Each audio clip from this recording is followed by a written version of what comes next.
Bonjour à tous. Donc on va voir ensemble aujourd'hui comment mettre donc le HTTPS sur votre boutique PrestaShop. Donc c'est une opération qui a l'air d'être simple. Je dis bien qui a l'air d'être simple. Ça peut être simple si justement tout se passe comme prévu. Là je vais le faire sur une version 1.7. Jusqu'à présent j'ai pas basculé de site 1.7 de HTTP vers HTTPS. Mais ça doit être plus ou moins le même principe que dans les versions 1.6. On va le faire ensemble. Donc je vais réutiliser le site que j'avais, donc laboweb.ch, sur lequel j'avais déployé un PrestaShop, donc du local vers le online. Puis j'avais dit qu'ensuite j'allais basculer ce site en HTTPS. Donc la première chose, c'est pourquoi c'est important le HTTPS, puisque finalement aujourd'hui Google veut que les sites soient sécurisés, donc il faut qu'il y ait la mention HTTPS avec le cadenas sécurité. Et c'est important justement de l'avoir sur sa boutique. Donc si vous ne l'avez pas encore, pensez-y à le mettre. Donc la première chose qu'on va faire, c'est, là je vais vous montrer l'exemple chez Infomaniac. Donc en fait, dans Infomaniac, vous avez un certificat, c'est donc vous allez dans votre hébergement, gestion des hébergements, le nom de votre hébergement, et vous avez la possibilité de installer un certificat SSL, et c'est gratuit. Donc il suffit de cliquer sur installer, de prendre le certificat SSL gratuit, d'accepter et de déclencher l'opération. Donc ça marche plutôt bien, c'est gratuit et ça permet justement d'avoir le SSL sur son site. Donc c'est vrai que moi par expérience de ce que j'ai déjà vu, c'est dans certains cas, enfin, assez souvent, quand il faut migrer des vieux sites en HTTPS, etc., bien ça se passe rarement du premier coup. Ici je vais essayer de vous montrer un cas assez simple avec une nouvelle installation. Je dirais que dans les versions plus récentes de PrestaShop du style 1.6, ça passe assez bien. Après dans les versions déjà 1.5 première version et version 1.4, c'est déjà plus compliqué, il y a plus de risques de conflits, d'erreurs, etc. Donc là on a installé le protocole HTTPS, donc ça c'est plutôt bien. Alors, on va vérifier si ça marche avec le HTTPS.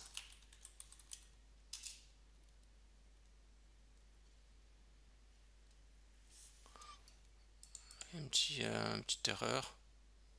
Bon, il y a une erreur, ils disent essayer de supprimer les cookies. Bon,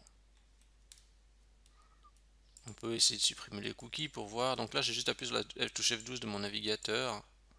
Donc pour l'instant j'ai rien fait d'autre, hein. Euh, j'ai juste activé le SSL sur mon hébergement. Et là les cookies sont quoi dans l'application. Bon, je vais tout vider. Vous voyez, clear storage, là je fais clear. Vous voyez, il se passe rien, un problème. Bon. Ok, donc ça c'est la première étape. Donc on voit que ça ne fonctionne pas. Mais c'est normal parce qu'on n'a rien configuré d'autre. Donc ce qu'on va faire d'autre maintenant, c'est on va dans notre back-office. On va idéalement pour bien comprendre ce qu'on est en train de faire. On va créer une nouvelle page. On va peut-être même ajouter quelque chose dans les pages CMS. Donc les pages CMS qui se trouvent. J'ai un peu de peine avec. J'étais tellement habitué à l'ancienne version avec avec le contenu, avec la disposition du contenu que dans celui-ci, j'ai de la peine à retrouver où c'est rangé l'info. Où est-ce qu'ils ont mis les pages CMS? Je regarde dans l'accès rapide, hein.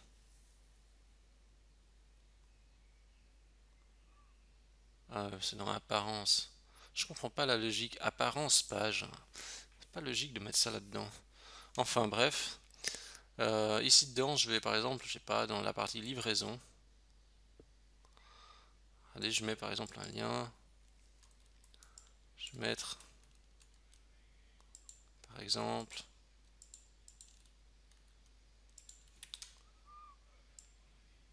c'est juste en fait pour sensibiliser au fait qu'il faut bien remplacer après tous les liens en HTTP vers HTTPS. Donc imaginons que j'avais un lien par exemple HTTP, là,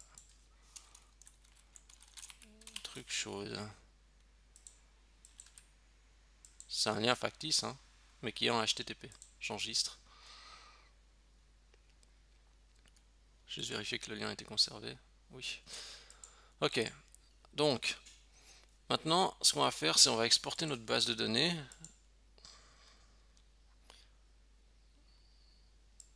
Donc, ce que je fais, c'est que je fais un export. Donc, on peut le faire aussi depuis PHPMyAdmin. Hein, donc, bon, je vais peut-être le montrer depuis PHPMyAdmin parce que, comme tout le monde a PHPMyAdmin, alors, il faut juste que je récupère les identifiants de PHPMyAdmin parce que là, je les ai pas. Je vais aller regarder juste dans le fichier config.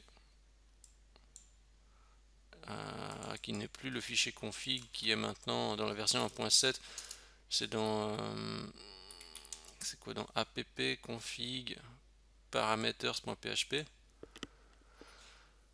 Mais dans les versions de PrestaShop standard, c'est dans le répertoire config à la racine, hein, c'est pas là-dedans.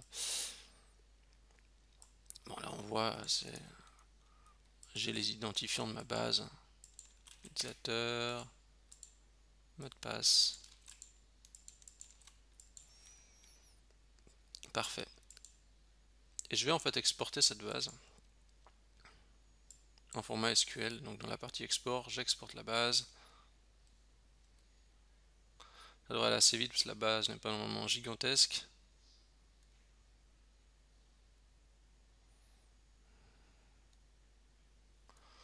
On attend qu'il fasse le téléchargement. Des fois par PHPMyAdmin ça va plus long que par l'interface directe d'Infomaniac qu'on vient de voir juste ici. Normalement ça va plus vite quand on fait exporter par ce bouton. Là juste montré par PHPMyAdmin, comme ça n'importe qui avec n'importe quel hébergeur pourra le faire. Ça prend un petit peu de temps, on dirait. Ce qu'on va faire, c'est qu'on va créer en fait une nouvelle base aussi pour accueillir justement cette base SSL. C'est pour éviter de tout faire sauter si on veut, en mettant directement, en écrasant la base existante, etc. Ça permet, s'il y a un problème, de revenir en arrière. Vous allez comprendre peut-être tout à l'heure.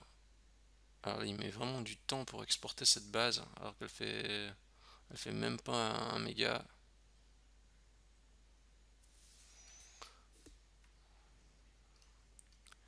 Bon, en attendant qu'il fait son export, ce que je propose, c'est qu'on crée une nouvelle base déjà.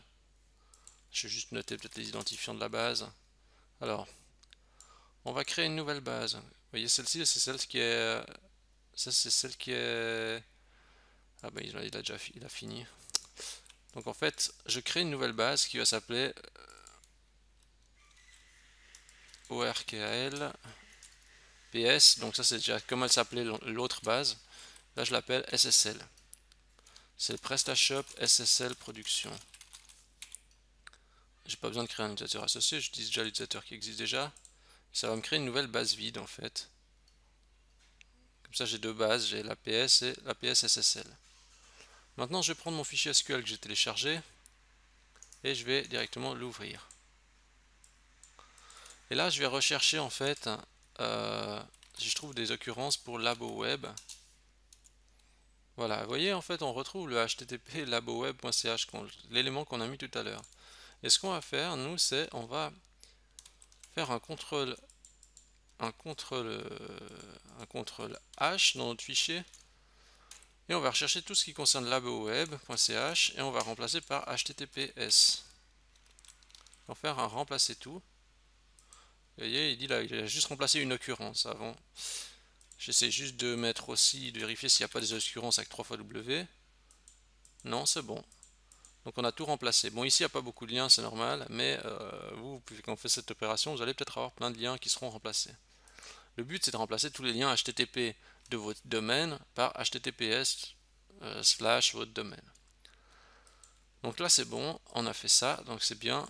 On va importer notre fichier. Donc si jamais j'ai juste sauvé les changements que je viens de faire, je vais uploader mon fichier et je vais le dire ok, va dans la boutique SSL production. Oui, j'accepte que le fichier soit combiné.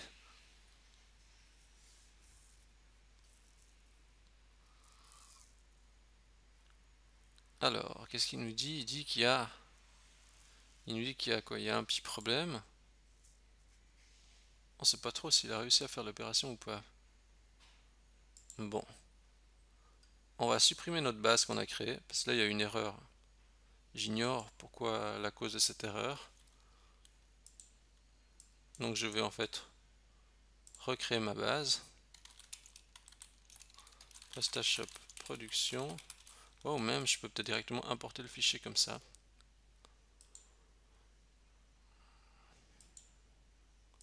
Je vais essayer de le reprendre. Je vais créer une nouvelle base directement. Je vais mettre PS SSL. Je vais juste voir si j'ai de nouveau la même erreur.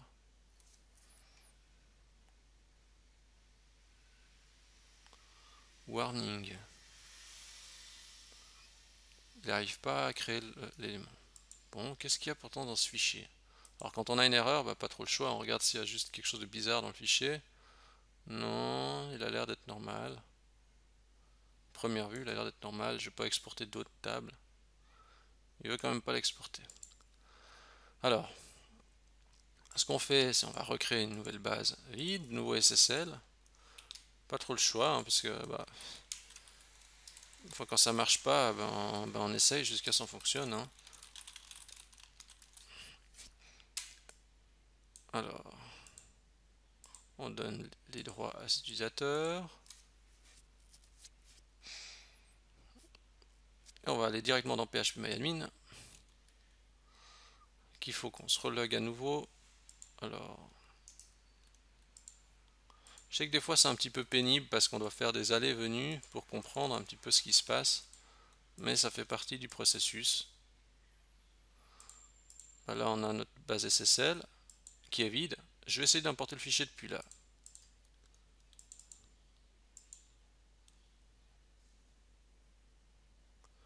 La table PS Access existe déjà.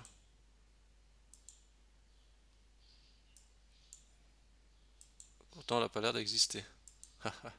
alors, on réessaye encore une fois.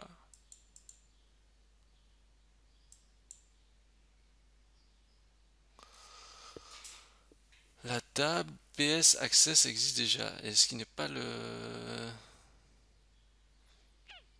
Pourtant, la table n'existe pas. Ou alors, il y a peut-être encore un petit problème dans notre fichier. Est-ce que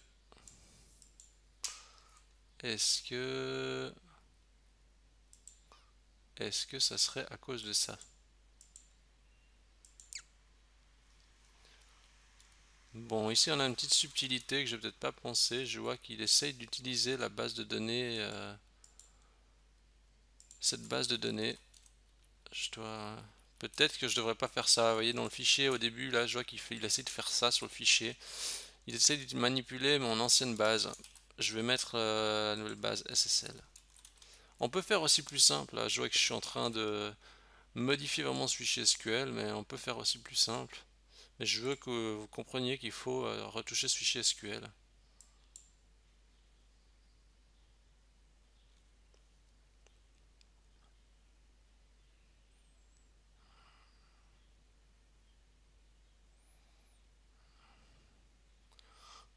Alors, à première vue, le fichier a l'air de mieux passer, enfin il a l'air d'être mieux digéré.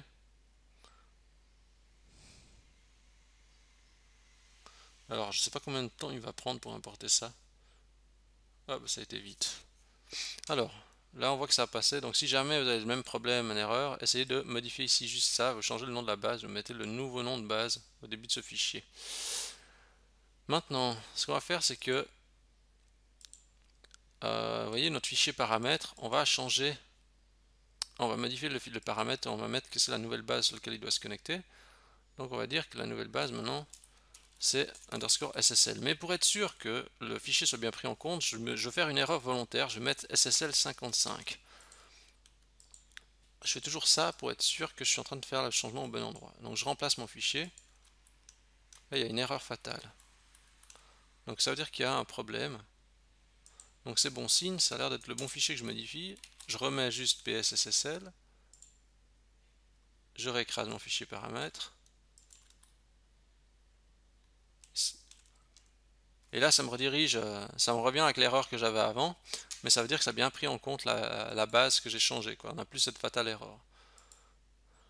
Ce que je vais faire, c'est que je vais aller justement maintenant dans la partie paramètres, paramétrage de la boutique. Donc ce paramètre de la boutique générale. Vous pouvez activer le SSL, vous pouvez mettre oui, et vous pouvez activer le SSL. Alors, mettez déjà activer le SSL, il faut faire en deux temps. Sauver, et vous mettez après activer le SSL sur tout le site, vous mettez oui.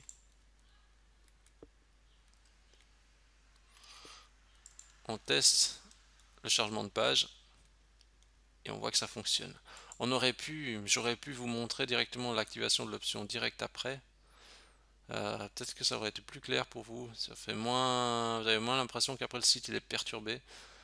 Je veux dire, si vous aurez fait cette opération avant, ça aurait quand même marché à mon avis. Mais je trouvais important de montrer qu'il faut justement faire des remplacements dans la base de données. Alors peut-être maintenant, vous voyez, là on a l'impression d'être positionné, donc on est positionné sur la boutique SSL. Si je reprends juste peut-être mon fichier de config, puis je fais juste une erreur de nouveau, puis je le remets. Donc vous voyez, fatal error, ce qui est normal. Je remets l'orthographe correctement, je remets mon fichier, je recharge ma page, ma boutique SSL. Donc ça permet de dire, ok, je suis vraiment sur l'interface, sur la base de données SSL. Et si j'aurais eu un problème que j'aurais pas pu corriger, eh bien il aurait suffi de remettre comme ça le PS. Regardez, je vais juste remettre PS. Je remets le paramètre.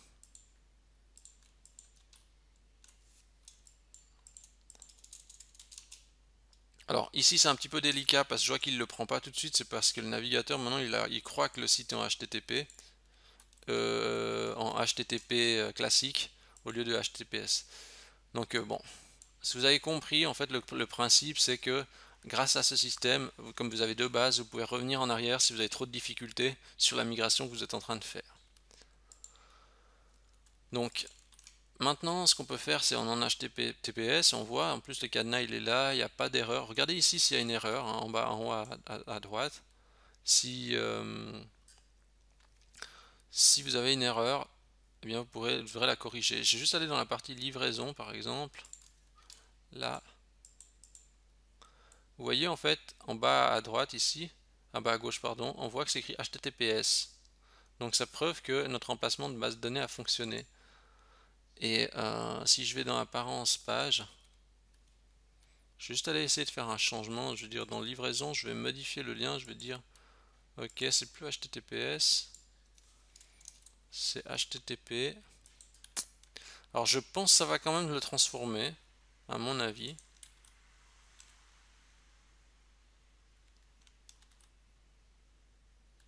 Alors est-ce que ça a transformé notre lien quand même?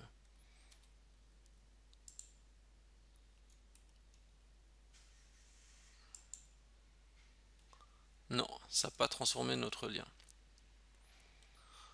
Donc ici par exemple on aurait un lien qui n'est pas en HTTP, qui n'est pas en HTTPS pardon, et qu'il faudrait corriger. Ce qu'il y a, c'est que s'il faut bien regarder, c'est si vous avez une alerte ou si le cadenas n'est pas affiché correctement, vous aurez peut-être ici une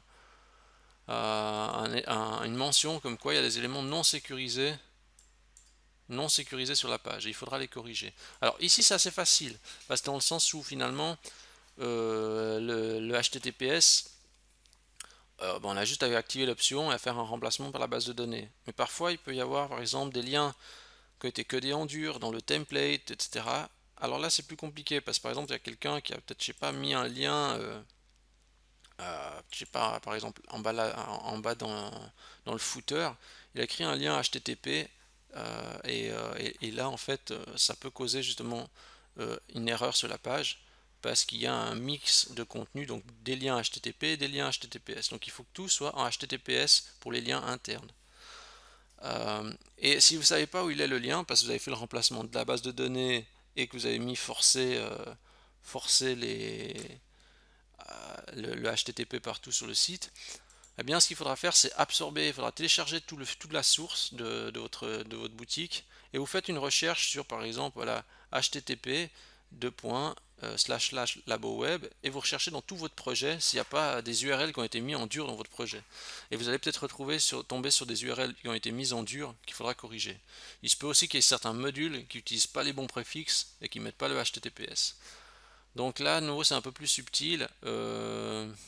Moi, si jamais, je vous renvoie directement à deux autres articles que j'ai créés. Donc, ces deux articles-là. Donc, mettez le HTTPS pour que Google vous aime et mettre le HTTPS sur des vieux PrestaShop. Voilà. Ça aborde un petit peu cette problématique.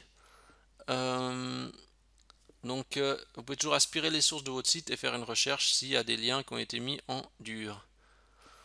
Alors, et puis ben justement, en final, encore si justement en cas d'erreur fatale ou que vous avez trop de bugs, etc., qu'il n'y a plus rien qui fonctionne, essayez de revenir sur votre ancienne base. Donc l'ancienne base, elle est toujours là. Vous voyez qu'on l'a conservée quand on a fait notre opération.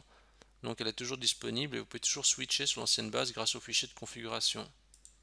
Pour les anciennes versions de PrestaShop, enfin, pour les versions 1.6, donc normalement c'est dans le fichier setting que vous pouvez trouver les réglages de la base de données. Donc je crois qu'on a fait un petit peu le tour. Après de nouveau, il y a des sites qui sont plus faciles que d'autres à migrer en HTTPS, et puis certains c'est plus compliqué parce que ça dépend des modules qui sont installés. Donc des fois ça peut être un petit peu plus galère. Un autre point à vérifier aussi, c'est, je crois que j'ai fait la mention ici sur ce billet. Bon, il faudra mettre à jour Google Webmaster et Google Analytics avec le HTTPS, donc avec le bon préfixe. Ça, c'est déjà tout écrit. Oui, vous pouvez réécrire le htaccess, mais là, on voit qu'on n'en a pas besoin. Ça, il y a HTTP statut, ça c'est bien, pour vérifier si la page est bien appelée en HTTPS. Je vous explique. Ce qu'il y a, c'est important, c'est de voir si le site est toujours accessible par une seule URL. Alors, comment on fait ça? Je vais rentrer différents types d'URL. Voilà, j'en ai testé 3, comme ça, et je soumets. Vous voyez, en fait, il faut toujours que le site soit accessible par une seule URL. Vous voyez, ici, j'ai fait 3 tests, donc ça veut dire ça, c'est laboweb.ch HTTPS, donc on voit que le code est 200, donc ça veut dire 200, c'est que la page est accessible directement. Ici, on voit qu'avec cette méthode-là, ben, il fait une 301 vers le 200. Ici, avec HTTP 3x il fait 301, 301, 200. Donc, comment comprendre ces résultats? En fait, c'est juste que vous devez toujours avoir une seule page qui fait une redirection 0. Il y a 0 redirection. Ça veut dire qu'il y a une seule page qui doit être accessible en un lien direct. Parce que si cette URL est accessible en lien direct, si celle-ci aussi est accessible en lien direct, vous y risquez d'avoir du contenu dupliqué. Ici, en fait, si vous regardez bien, en fait, on constate que tout ça a redirigé en fait vers directement en fait le lien en fait. Hop là, je vois plus j'arrive plus à voir l'élément survol, mais en gros en fait il y a un seul lien de destination qui est celui-ci, qui est le lien principal. Donc enfin bref, c'est un petit gadget, mais qui est important quand même de voir et de tester. Et puis là, j'ai expliqué dans le billet comment ça marche, etc. Vous pouvez toujours vous référer à ces deux articles. Donc voilà. Alors, conclusion de ce passage en HTTPS. Ici, c'est facile, finalement, parce que j'ai un site de démo assez propre. J'ai fait juste un ou deux petits liens dans le contenu. Donc, enfin, même un lien. Donc, tout se passe assez bien. Maintenant, les difficultés que j'ai déjà rencontrées, c'est quand il y a des boutiques qui sont chargées de modules avec des thèmes super customisés où il y a eu 36 modifications dedans. Alors là, quand je bascule en HTTPS 1, si j'ai de la chance, bon, la boutique ne plante pas. mais après il y a beaucoup d'éléments à corriger dans les modules ou dans les thèmes. On en revient à une problématique qui est importante, qui est toujours de se limiter dans le nombre des choix de modules et aussi de se limiter quand on fait des corrections dans le thème à pas changer n'importe quoi, n'importe où, pour éviter justement les conflits après, lors des maintenances ou lors des opérations comme une migration vers le HTTPS. Donc voilà, je crois qu'on a fait le tour.